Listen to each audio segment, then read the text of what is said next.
Fargo and serving you on TV, online, and on the go. This is Valley News Live at noon.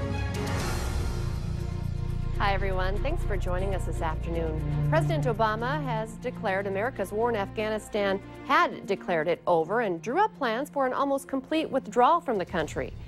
But after months of reviewing the situation, the president has decided to change plans. Craig Boswell is at the White House with more details. President Obama has changed his mind about bringing nearly all of the U.S. troops home from Afghanistan by the time he leaves office. While America's combat mission in Afghanistan may be over, our commitment to Afghanistan and its people endures. The new plan has the U.S. reducing its troop level in Afghanistan from its current level of 10,000 to 5,500 by the end of 2016. Under the old plan, America would have kept just 1,000 troops in Kabul. The bottom line is, in key areas of the country, the security situation is still very fragile, and in some places, there's risk of deterioration. U.S. military officials came to the White House and recommended the new plan to the president because of the Taliban's resurgence. The militant group captured the Afghan city of Kunduz last month, the first time they've been able to overrun a city since 2001. There is also growing concern from U.S. commanders that ISIS will gain new recruits in Afghanistan. Administration officials tell CBS News the forces will be stationed at 4 key bases at a cost of around $15 billion, $5 billion more than originally estimated. The U.S. forces will continue to focus on counterterrorism threats, as well as the training and advising of Afghan security forces as they combat the Taliban. Craig Boswell, CBS News, the White House. Sources say President Obama wants to give his successor more flexibility in how to deal with the terrorism threat in Afghanistan once he leaves office. Just into our newsroom this afternoon, the Moorhead Police Department is looking for a sex offender who hasn't been keeping in touch with police like he's supposed to.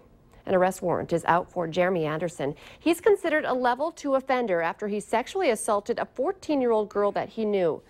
Police say Anderson is homeless, but has been in the area of the I-94 rest area in Moorhead.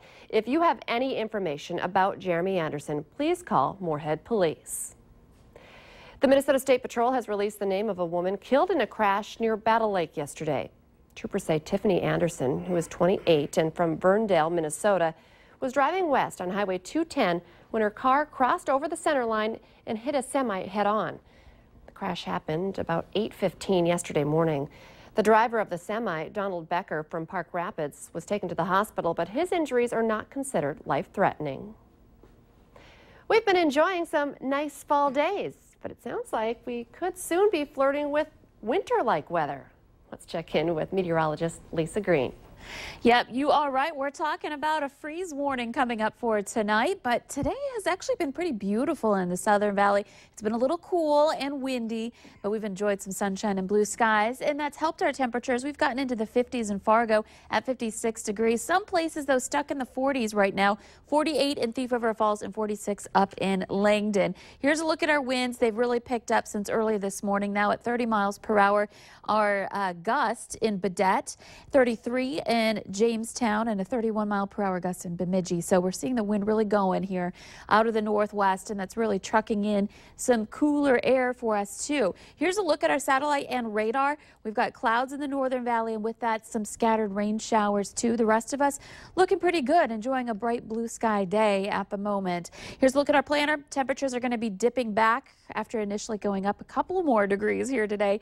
We'll be dipping back into the 50s later on this evening with that cold air moving in, and tonight's going to be a cold night. Notice on this 12-hour forecast planner here, we've got 33 degrees at 1 a.m. in Fargo, and it's going to continue dropping from there, which is why we have that freeze warning in effect. I'll be talking about that, how low we'll go, coming up in just a few minutes. Thank you, Lisa. Fargo Police will be holding another neighborhood meeting tonight at Madison Elementary School. The purpose of the meeting is to talk with people who live in that neighborhood about crime in the area and safety. Police will also address any concerns people may have. The meeting starts at 6 tonight, and there will be a question and answer session. And a reminder for you, today is the deadline to file 2014 income taxes if you requested an extension. The IRS is asking taxpayers who are taking advantage of the extension to double-check their returns for overlooked tax benefits and to file electronically using IRS e-file. Approximately 4 million taxpayers who requested an extension have yet to file. Disgraced South African track star Oscar Pistorius will go on house arrest next week, more than 2 years after he killed his girlfriend. The attorney for victim Riva Steenkamp's family says Pistorius will be released from prison on Tuesday. South Africa's parole board says Pistorius will be under house arrest for 4 years. A judge sentenced Pistorius last October to 5 years in prison for culpable homicide in the 2013 death of Steenkamp. Pistorius has long claimed he mistook her for an intruder when he shot her. A search is underway today for 2 suspects in Syracuse, New York, after a teen was found shot to death, and police were also fired on. Police say they were shot at by people in a car that they were chasing. The suspects ditched the vehicle and took off into a cemetery.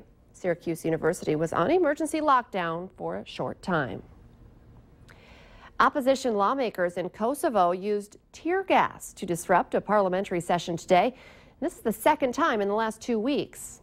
Take a look at this video. They're protesting an EU-sponsored deal with Serbia that gives the country's Serb majority areas greater powers. The opposition has pledged to not allow Parliament to hold a session unless the government backtracks from the deal, saying it endangers Kosovo's territorial integrity.